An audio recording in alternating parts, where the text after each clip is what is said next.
El Ceuta Resiste más, las ayudas a los ERTES, la refinanciación de las deudas que ha hecho que podamos disponer de más de 8 millones de euros en el año 2020 y más de 17 millones de euros en el año 21. La reprogramación del FEDER y del Fondo Social y la puesta en marcha de los fondos del REACT que vendrán en este año 2021, el pago a proveedores. Es decir, esta asamblea se propuso desde el mismo 14 de marzo y ya el 17 de abril, es decir, casi un mes después, ya traíamos a este pleno medidas para ayudar a nuestras empresas, nuestros autónomos y nuestras pymes. Yo creo que fuimos pioneras en poner en marcha este tipo de medidas y creo que no se puede decir que hayamos tenido ningún tipo de retraso, porque además de la bonificación que hoy se aprueba en aprobación inicial o que se inicia el camino de la aprobación inicial tendrá un efecto retroactivo a 1 de enero. La consejera de Economía, Hacienda y Administración Pública, Kisi Chandiramani, ha dado cuenta en el pleno extraordinario de las medidas de ayuda que el Gobierno de la ciudad ha aplicado desde el 14 de marzo y el 17 de abril para empresas y autónomos, considerando que este Ejecutivo fue pionero en esta iniciativa. ¿Qué tal? Muy buenas noches y bienvenidos a su cita diaria con Noticias Ceuta. Hoy es viernes 29 de enero. Y otra consejera, en este caso la de Presidencia, Mabel Deu, también ha dado cuenta de las bajas en el padrón con empadronamientos fraudulentos durante el pasado año, así como las denegaciones de inscripción.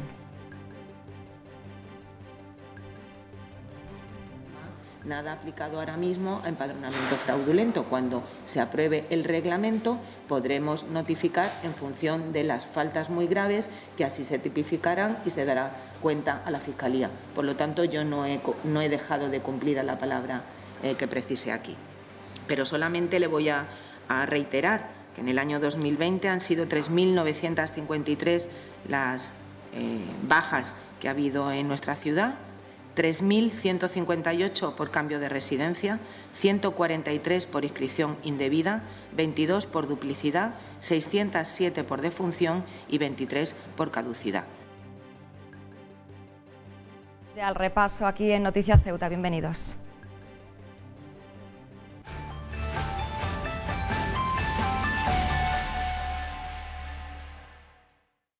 Sepan que en el día de hoy han sido 34 los casos notificados por Ingesa y la Consejería de Sanidad. El total de hospitalizados es de 25, 14 en planta, 4 en UCI y 7 en urgencias.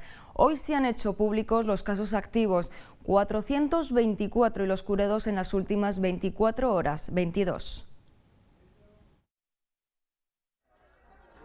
Coronavirus en los centros escolares de la ciudad, reseñar que el número de positivos en COVID es de 25 y en aislamiento 109.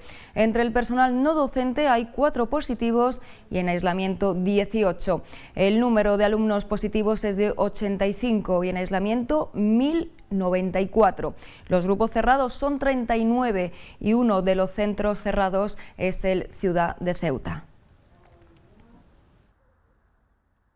Les contamos ahora las nuevas medidas de prevención para evitar la propagación del virus en nuestra ciudad. Entrará en vigor el día 31 y hasta el 28 de febrero de este año.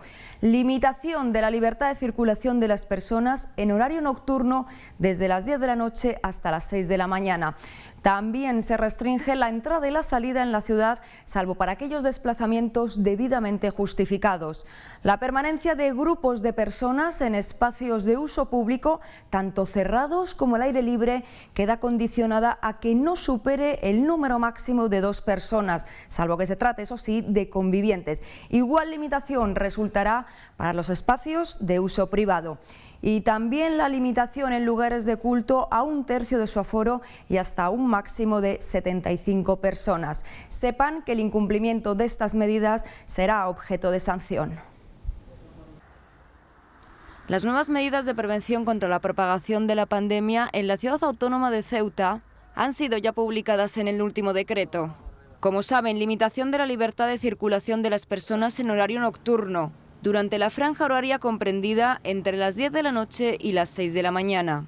Se restringe la entrada y la salida de personas en la ciudad de Ceuta, salvo para aquellos desplazamientos adecuadamente justificados. La permanencia de grupos de personas en espacios de uso público, tanto cerrados como al aire libre, queda condicionada a que no supere el número máximo de 2 personas, salvo que se trate de convivientes. Igual limitación resultará para los espacios de uso privado. De igual manera, se limita la permanencia de personas en lugares de culto a 1/3 de su aforo y hasta un máximo de 75. El incumplimiento de estas medidas de prevención recogidas en el presente decreto quedará sujeto al procedimiento de la actividad inspectora y al régimen sancionador. Estas medidas se aplicarán desde las 12 de la noche del día 31 de enero hasta las 12 de la noche del día 28 de febrero. Por otra parte, Sanidad hará pruebas rápidas de COVID entre vecinos de las 225 viviendas de protección oficial de Loma Colmenar. Un estudio del virus en aguas residuales ha localizado altos niveles en esta zona, por lo que se contactará con los vecinos de 65 viviendas para ofrecerles una prueba de antígenos. El área de salud pública de la Consejería de Sanidad, con el objetivo de proteger la salud de los vecinos, tiene prevista la próxima realización de pruebas de antígenos a los residentes en 65 viviendas de la promoción de 225 viviendas de Loma Colmenar. Este cribado se realizará después de que el estudio para detectar la presencia de COVID-19 en las aguas residuales, realizado recientemente por la empresa CEMSA, haya localizado niveles elevados de copias del virus SARS-CoV-2, que provoca la enfermedad del coronavirus.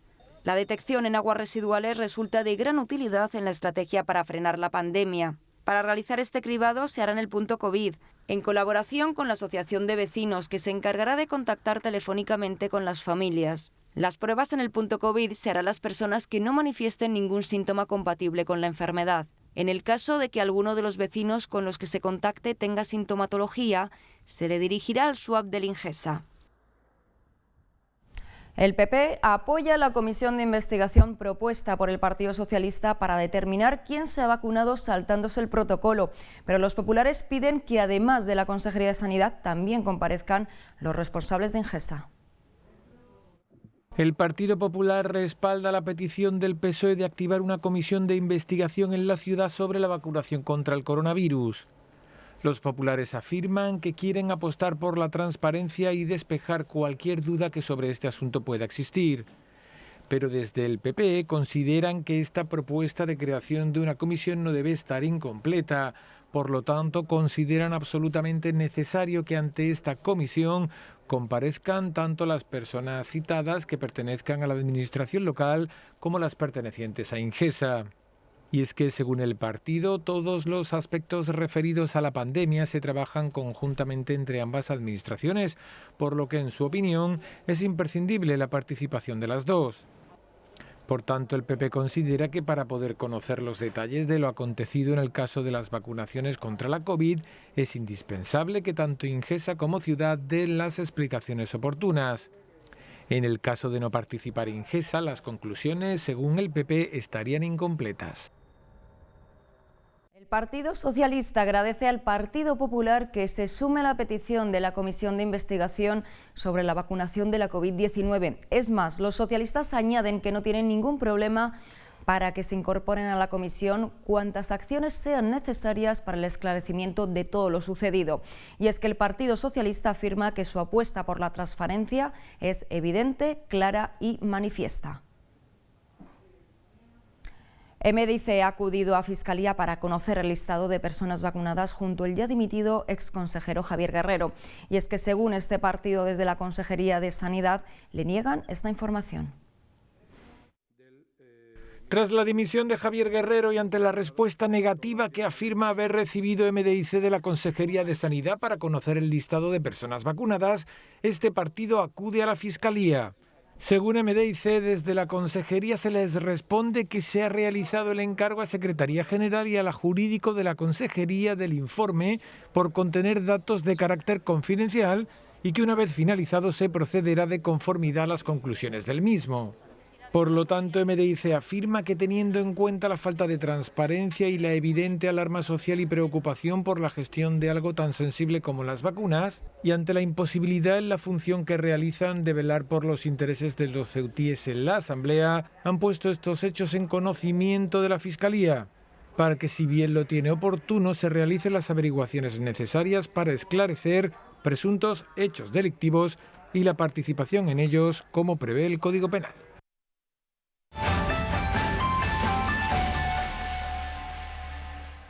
Nueva prórroga del cierre de la frontera, y es que el Ministerio del Interior ha dictado una orden por la que se prorroga la restricción temporal de viajes no imprescindibles desde terceros países a la Unión Europea y países Schengen, por razones de orden público y salud pública. Esta resolución ha sido publicada este viernes en el Boletín Oficial del Estado y supone, de hecho, la prórroga del cierre de los pasos fronterizos de Ceuta y de Melilla hasta el próximo 28 de febrero.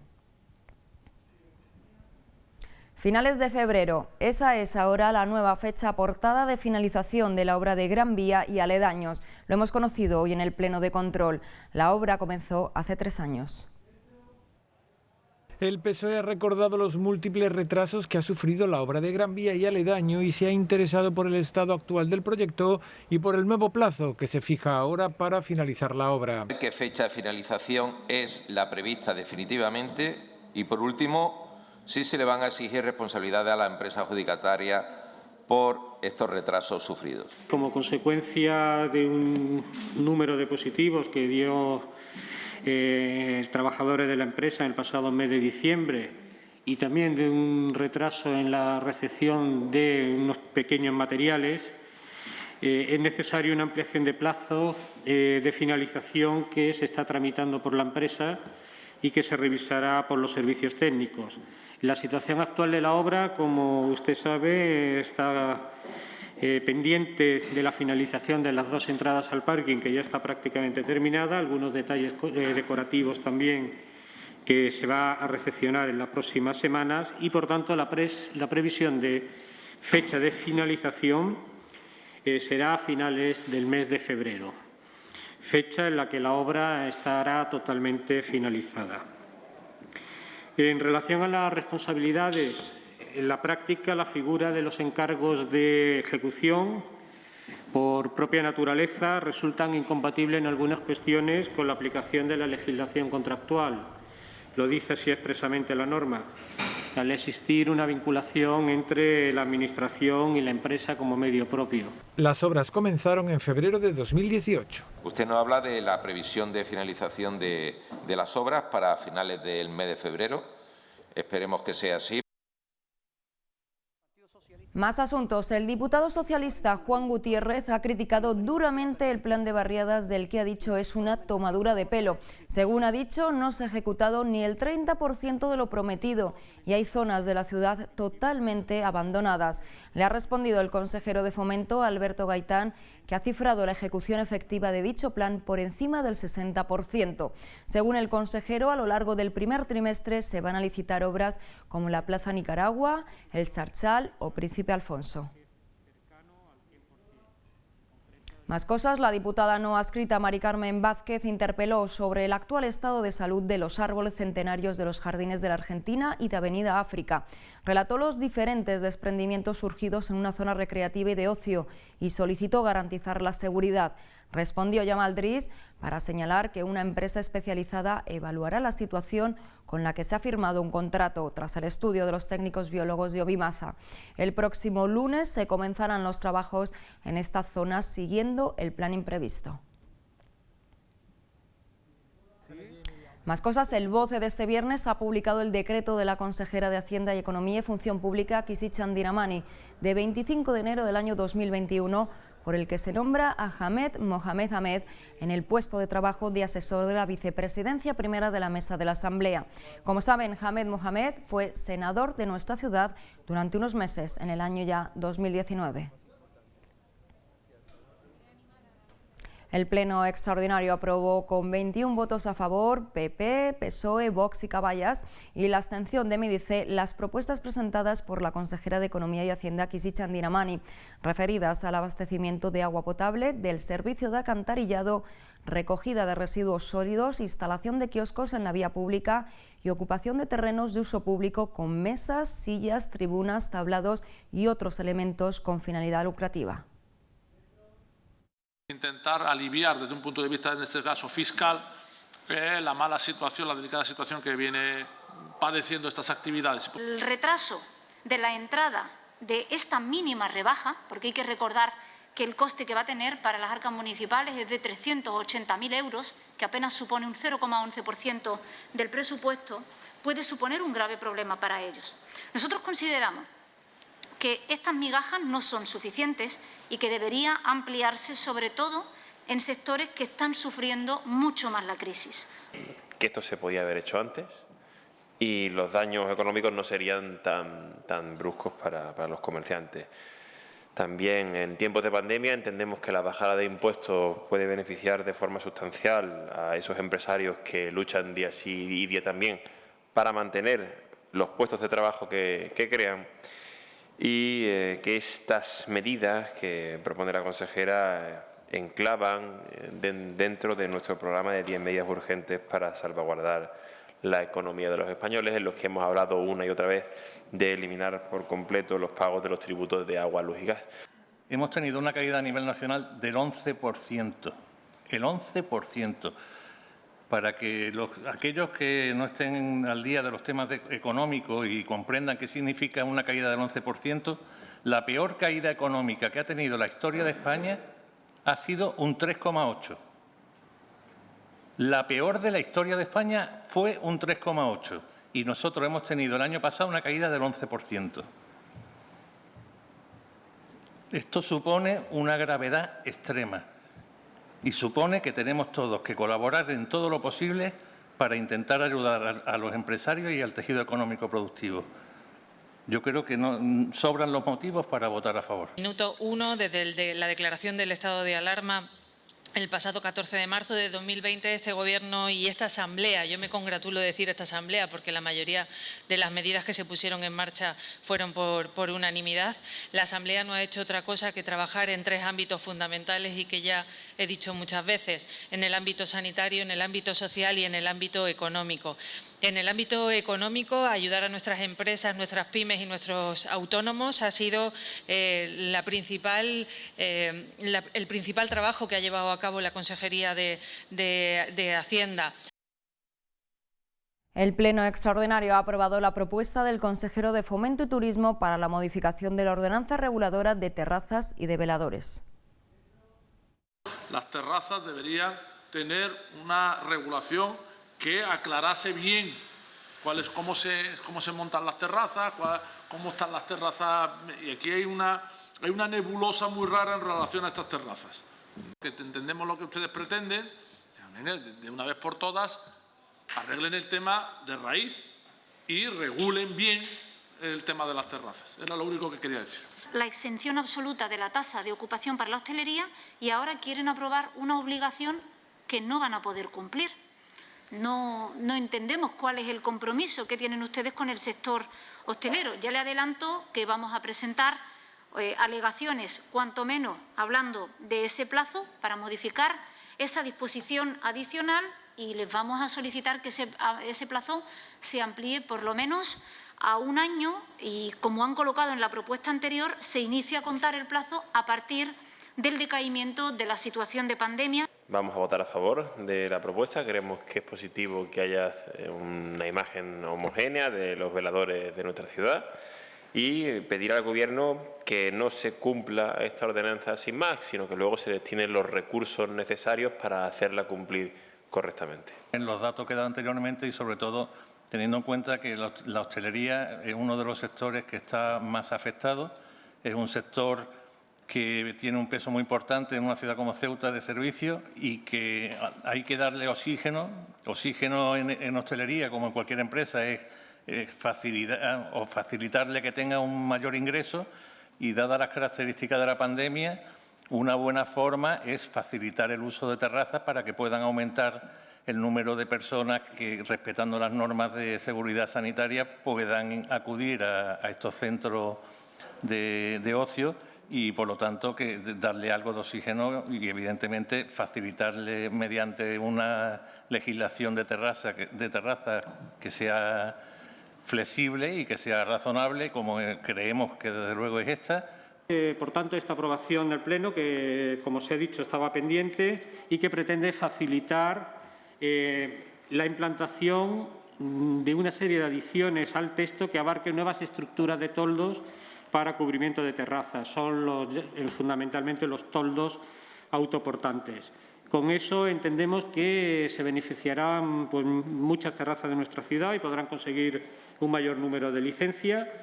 Y también quiero decir, porque también se ha dicho por el representante de Caballas, que esta es una primera modificación de la ordenanza, que hay que analizarla en mayor profundidad y que desde la Consejería de Medio Ambiente y Servicios Urbanos se está trabajando en la actualización del mapa de ruidos, que es importante para poder abarcar cambios profundos en la ordenanza, y en ello también se trabajará más adelante.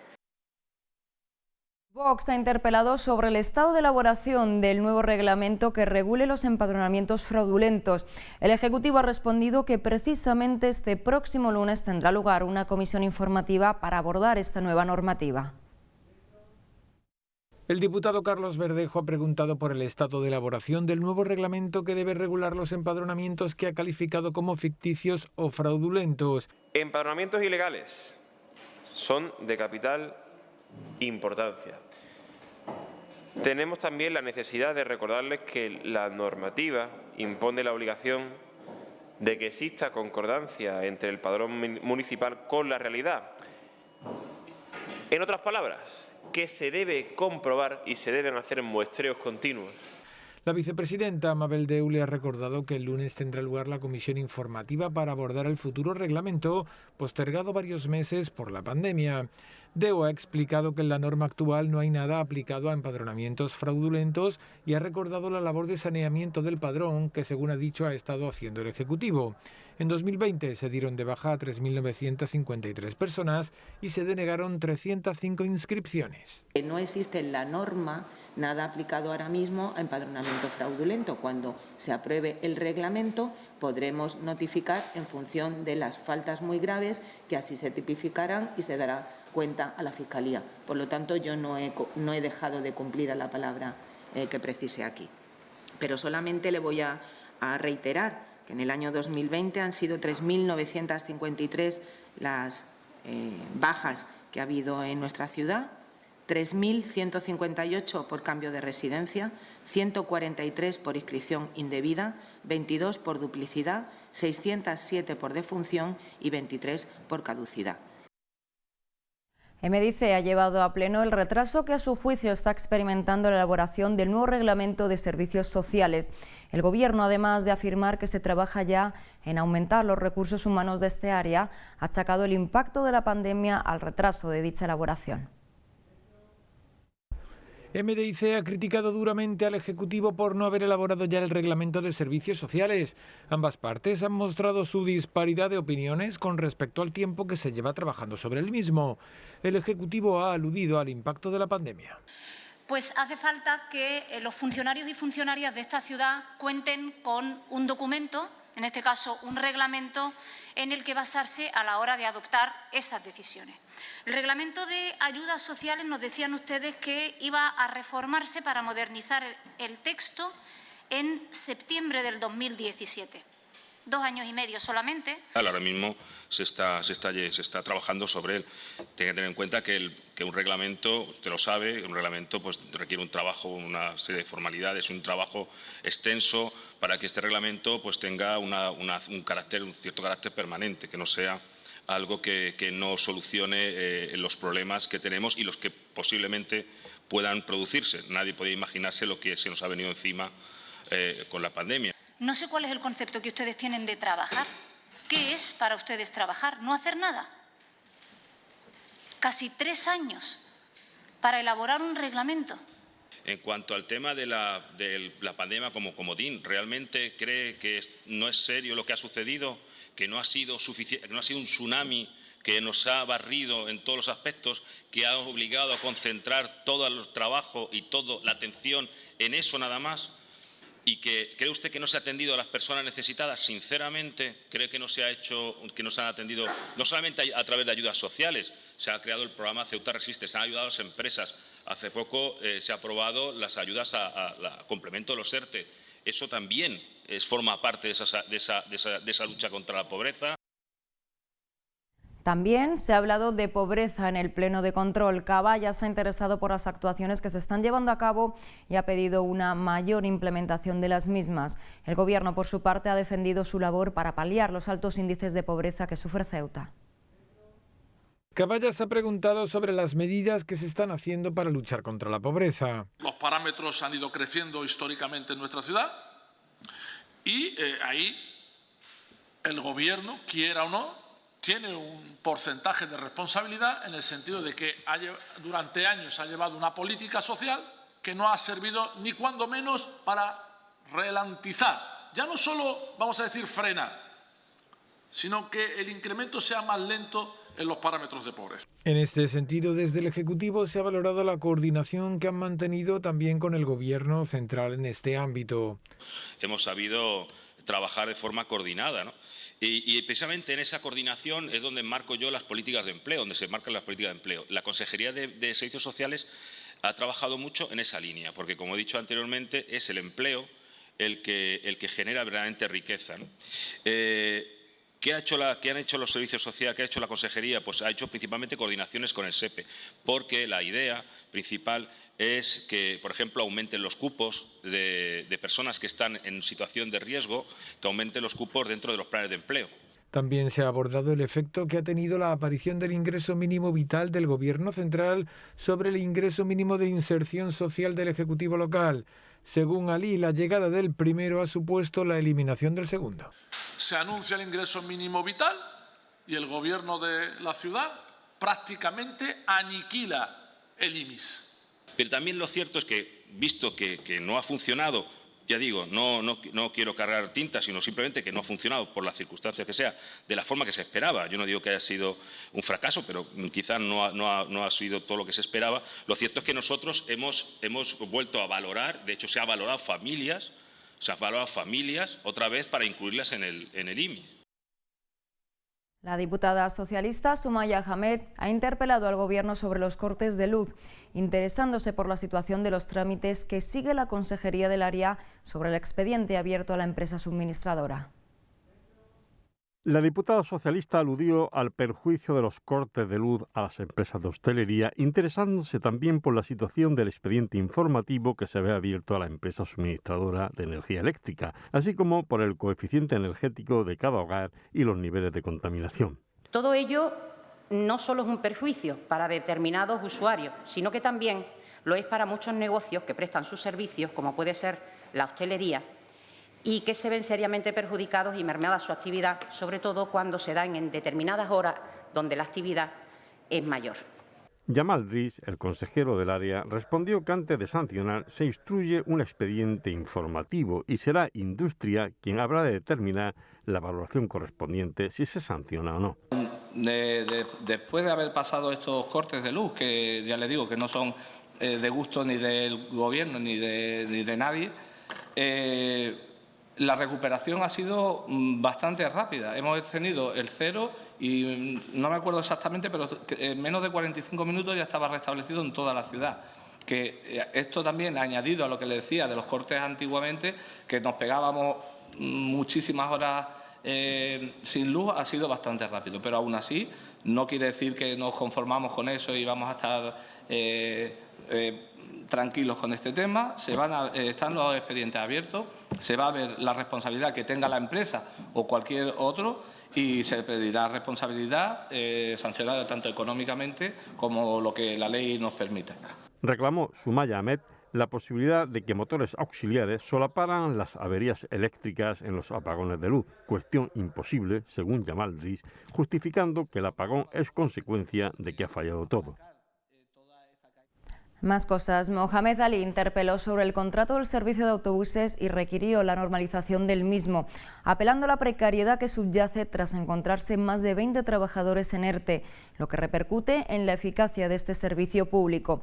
Reclamó la municipalización del mismo, amparándose en que la ciudad está sufragando el déficit de la empresa a causa de la bajada de ingresos por la pandemia.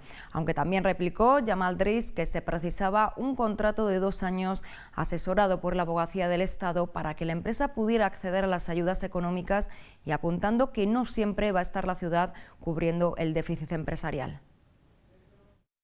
pasar con el servicio en el futuro? Porque esto también es importante. Este era un servicio que dependía o tenía una línea que recaudaba bastante, que era la línea de la frontera. Teniendo en cuenta que no hay frontera, que ya no es un elemento nuevo que no hay frontera, llevamos meses sin frontera y parece que la frontera no hay vísperas de que se abra, pero que si se abre tampoco va a ser lo de antes. Por lo tanto, si la principal fuente de recaudación de ese servicio para la empresa era la frontera, y la frontera ya no es lo que era, ni va a ser lo que era, partimos de la premisa de que el servicio es deficitario, cuando hablamos desde un punto de vista recaudatorio. Si va a ser un servicio deficitario, hay que decirlo.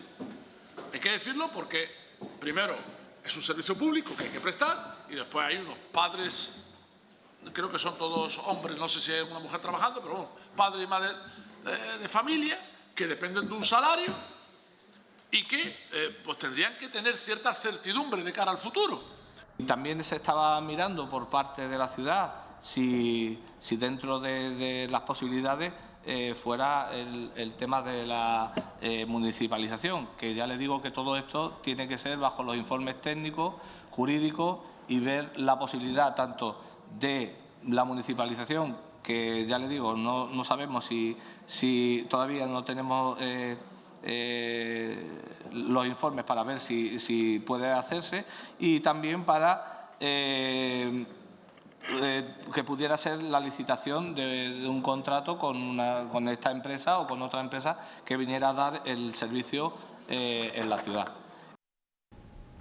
Y ya que aludimos a los servicios públicos, la diputada de Vox, Ana Belén Cifuentes, interpeló sobre las medidas que aplicará el gobierno local para ayudar al maltrecho sector del taxi. Y será no solo de carácter económico, sino también técnicas y de gestión.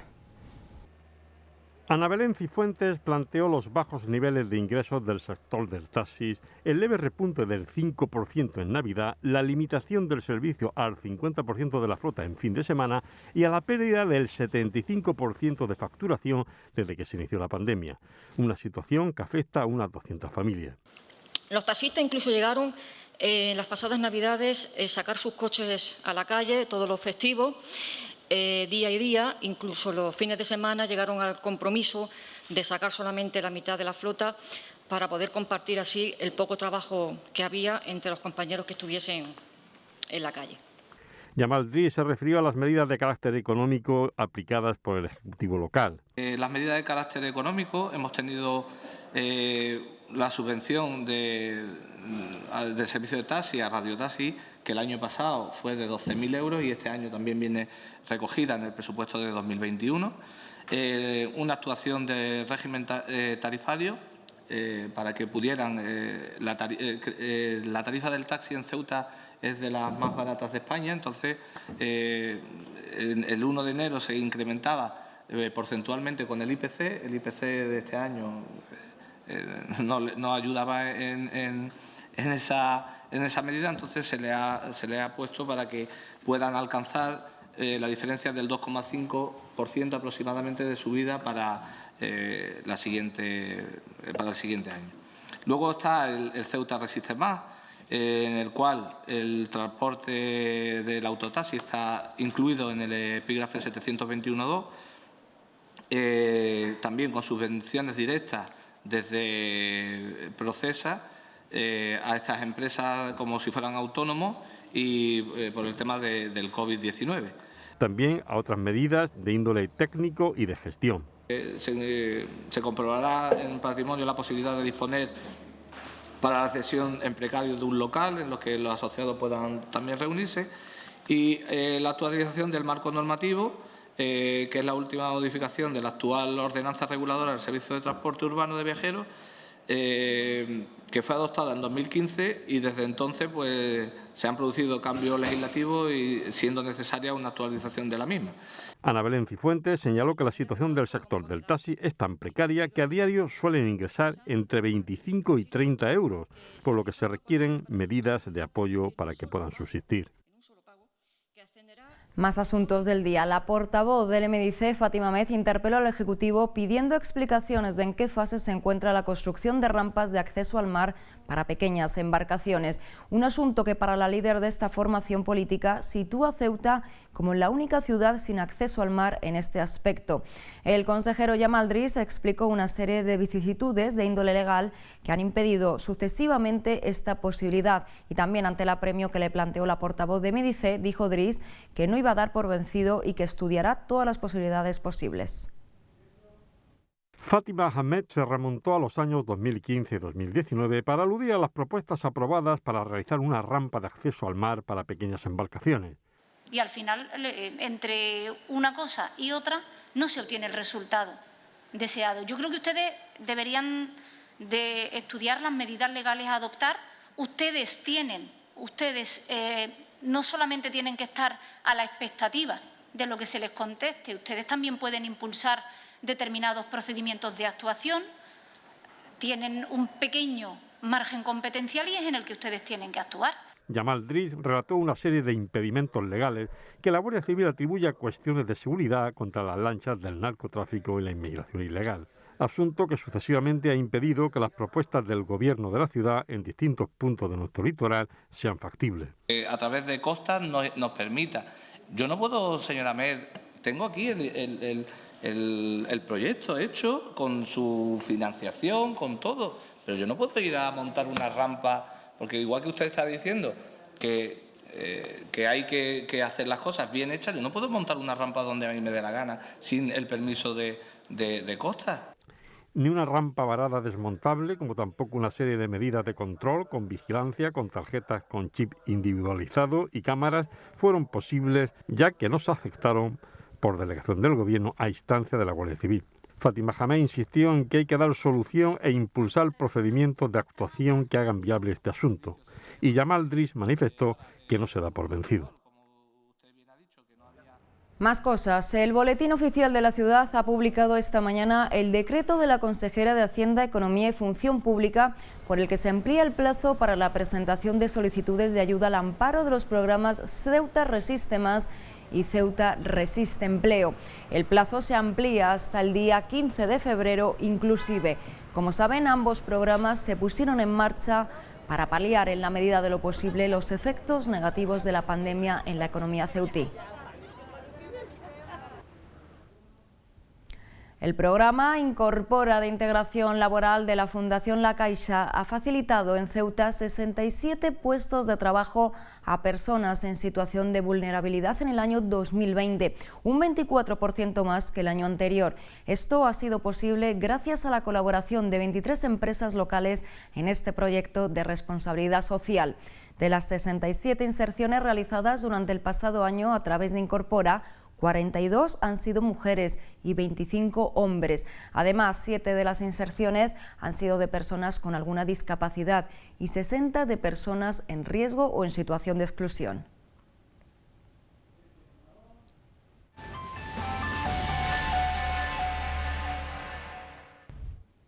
Más cosas. Desde el CESIF denuncian la pérdida de más de 200.000 euros presupuestados desde el año 2019 para vestuario de la policía local.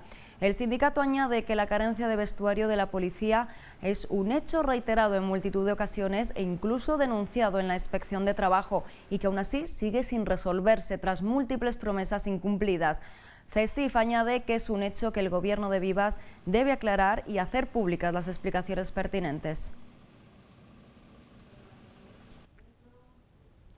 Más cosas. El Servicio de Extinción de Incendios y de Salvamento muestra su dolor por la pérdida del compañero Javier del Moral León. Valgan estas líneas de cómo empieza la carta que sus compañeros le han dedicado. Te marchaste, Javi, se apaga una sirena en el parque y nos dejas helados. Hemos ido preparando nuestros corazones durante estas semanas sin perder la fe de que llegase un atisbo de esperanza, pero no ha sido así. Te han querido arriba y nos hemos quedado sin ti. El parque de bomberos ha amanecido frío esta mañana. Descansa en paz. Y otros asuntos. La Policía Nacional ha detenido a un joven por robo con fuerza. Los hechos ocurrieron en la calle Pozo. El detenido es menor de edad y ha pasado a disposición de la Fiscalía de Menores. El detenido portaba un destornillador y presuntamente estuvo manipulando diversas motocicletas estacionadas en la calle para sustraer diversos enseres. Bien, y momento ya para conocer el tiempo para los próximos 2 días, para el fin de semana. Atentos.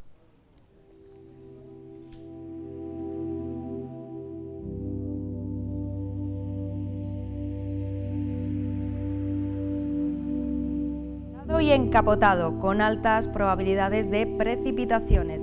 Las temperaturas oscilarán entre los 19 grados de máxima y los 14 de mínima. Viento de suroeste. Respecto al domingo, vemos cómo mejora con intervalos soleados y nublados. Temperaturas moderadas que variarán entre los 19 de máxima y los 14 de mínima. Tendremos un viento fuerte de poniente.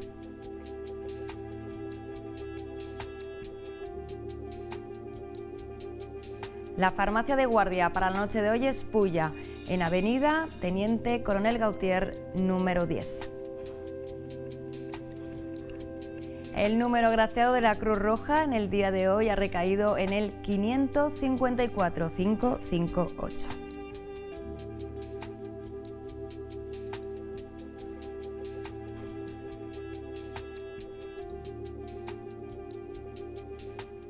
Y como ya es habitual, todos los viernes les mostramos los estrenos. Eso sí, como el cine está cerrado en nuestra ciudad, nos vamos a las plataformas. Atentos. Este viernes hablamos de 2 películas que se estrenan en plataformas, Palmer y Bajo Cero. Comenzamos por esta última. Bajo Cero iba a ser uno de los thrillers del año en la cartelera española, pero al final ha tenido que conformarse con un estreno directo a plataforma, concretamente en Netflix. El director barcelonés Lluís Quílez, responsable de Out of the Dark, plantea ahora una película de acción asfixiante con Javier Gutiérrez en el papel de un conductor de un furgón blindado que transporta presos y que sufrirá un asalto. Con Carra Elejalde y Luis Bermejo, Bajo Cero transcurre en su mayor parte dentro del furgón blindado. Pues no es mi problema. Romano, esto no es en tu peña, ¿eh? Si no me abrís, moriréis todos. Ah, su pistola. No tiene balas. Y hablamos ahora de Palmer. Justin Timberlake regresa a la interpretación en este drama sobre una estrella de fútbol americano universitario que tras salir de prisión regresa a su ciudad natal para reconciliarse con su pasado y descubre que debe hacerse cargo de un hijo abandonado. El actor Fisher Stevens se pone a los mandos de este drama que se estrena en Apple TV.